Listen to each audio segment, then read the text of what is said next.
வணக்கம். ஏஐ உலகத்துல இப்போ ஒரு புது புயலே அடிச்சிட்டு இருக்கு. அதுக்கு பேரு தான் டீப் கோகிட்டோ. இது ஏஐயோட மொத்த ஆட்டத்தையும் மாத்தப் போகுதுன்னு சொல்றாங்க. அது எப்படின்னு தான் நம்ம இப்ப பார்க்க போறோம்.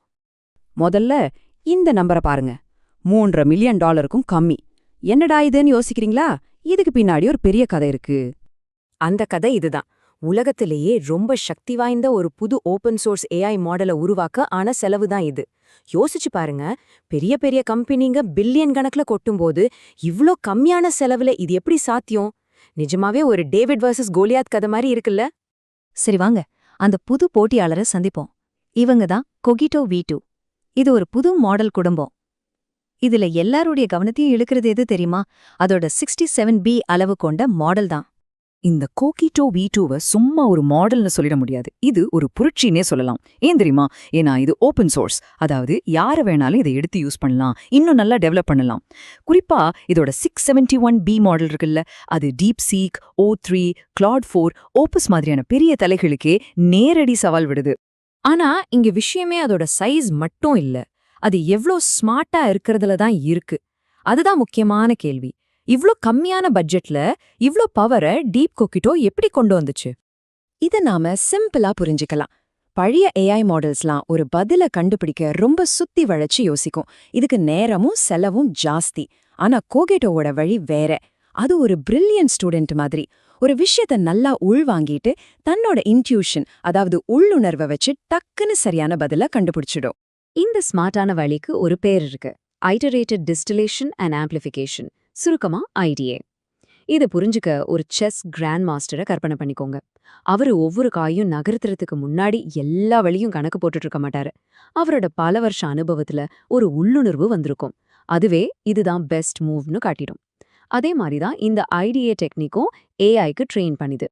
இத பத்தி ஒரு கோட் என்ன சொல்லுதுன்னா, இந்த டெக்னிக் அந்த மாடலுக்கு சரியான வழியை கண்டுபிடிக்க ஒரு சூப்பரான கட் ஃபீலிங் கொடுக்குதாமா, அதாவது ஒரு உள்ளுணர்வு. சரி, இதெல்லாம் தியரியா கேட்க நல்லதா இருக்கு. ஆனா நிஜத்துல டெஸ்ட் பண்ணி பார்க்கும்போது இது எப்படி செயல்படுது? வாங்க அதோட ரிசல்ட்ஸ பார்க்கலாம். கோகிட்டோ V2 வெறும் பேச்சுல மட்டும் புலியில, செயல்லையும் தான். இங்க பாருங்க, ஏஐ உலகத்தோட பெரிய பெரிய தலைகளோட இதை எப்படி நேருக்கு நேரா மோதுதுன்னு. குறிப்பா இந்த GPQA பெஞ்ச்மார்க் பாருங்க. இது ரொம்பவே கஷ்டமான ஒரு டெஸ்ட். இதுல கொகிட்டோ 671B 76.02% மதிப்பெண் எடுத்திருக்கு. இது எதுக்கு பக்கத்துல இருக்கு தெரியுமா? DeepSeek, O3 மாதிரி தனியாருக்கு சொந்தமான டாப் மாடல்ஸ்க்கு ரொம்ப ரொம்ப பக்கத்துல. இது உண்மையிலே ஒரு பெரிய பாய்ச்சல். இப்போ இந்த நம்பரை பாருங்க, 60%. இதுக்கு என்ன அர்த்தம்னா, கொகிட்டோவோட அந்த பவர்ஃபுல்லான உள்ளுணர்வுனால ஒரு பதில கண்டுபிடிக்க மத்த மாடல்ஸை விட 60% கம்மியான ஸ்டெப்ஸே எடுத்துக்குது. இதுதாங்க பெருசா இருக்கிறத விட ஸ்மார்ட்டா இருக்கணுங்கிற ஐடியாவோட உண்மையான வெற்றி. நில்லுங்க, கதை இன்னும் முடியல. இதுல ஒரு சர்ப்ரைஸ் ட்விஸ்டும் இருக்கு.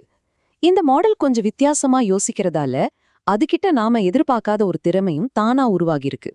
அதுக்கு நாம கத்துக் கொடுக்காத ஒரு திறமைய வச்சு அதால என்ன செய்ய முடியும்னு நினைக்கிறீங்க? நம்ப முடியுதான், இந்த மாடலால படங்களை பத்தி கூட யோசிக்க முடியுதான். ஒரு ரிப்போர்ட்ல என்ன சொல்றாங்கன்னா, இது ஒரு வாத்து படத்தையும் ஒரு சிங்க படத்தையும் ஒப்பிட்டு ரொம்ப ஆழமா சிந்திச்சு பதில் சொல்லிருக்கு. விஷயம் என்னன்னா, இந்த மாதிரி ஒரு திறமைய அதுக்கு யாருமே கத்துக் கொடுக்கல. சோ இதுலேருந்து நாம புரிஞ்சுக்க வேண்டிய முக்கியமான விஷயம் என்னன்னா, இப்படி தானா வர்ற இந்த திறமை ஃபியூச்சர்ல டெக்ஸ்ட், இமேஜ், வீடியோன்னு எல்லாத்தையும் புரிஞ்சுக்க கூடிய மல்டி மாடல் ஏஐ சிஸ்டம்ஸை ட்ரெயின் பண்றதுக்கு ஒரு பெரிய ஷார்ட்கட்டா இருக்கலாம். சரி, நாம இப்போ முடிவுக்கு வரோம். டீப் கோகிட்டோவோட ஃபியூச்சர் பிளான் என்ன? ஓபன் சோர்ஸ் கம்யூனிட்டிக்கு இதனால என்ன நன்மை? டீப் கோகிட்டோ டீம் அவங்களுடைய லட்சியத்துல ரொம்ப தெளிவா இருக்காங்க. அவங்க உருவாக்குற எல்லா ஏஐ மாடல்ஸும் ஓபன் சோர்ஸா தான் இருக்கும்னு உறுதி சொல்லியிருக்காங்க. அவங்களோட நோக்கம் தொடர்ந்து தன்னைத்தானே மெருகேத்திக்கிட்டு வளர்றது. அவங்களோட அல்டிமேட் கோல் என்ன தெரியுமா? சூப்பர் இன்டெலிஜென்ஸை உருவாக்குறது. ஆக சூப்பர் இன்டெலிஜென்ஸை நோக்கிய இந்த ஓட்டத்துல ஜெயிக்க போற வழி எதுவா இருக்கும்? இன்னும் பெருசா பிரம்மாண்டமா மாடல்ஸை உருவாக்குறதா, இல்ல இந்த மாதிரி ஸ்மார்ட்டான உள்ளுணர்வை உருவாக்குறதா?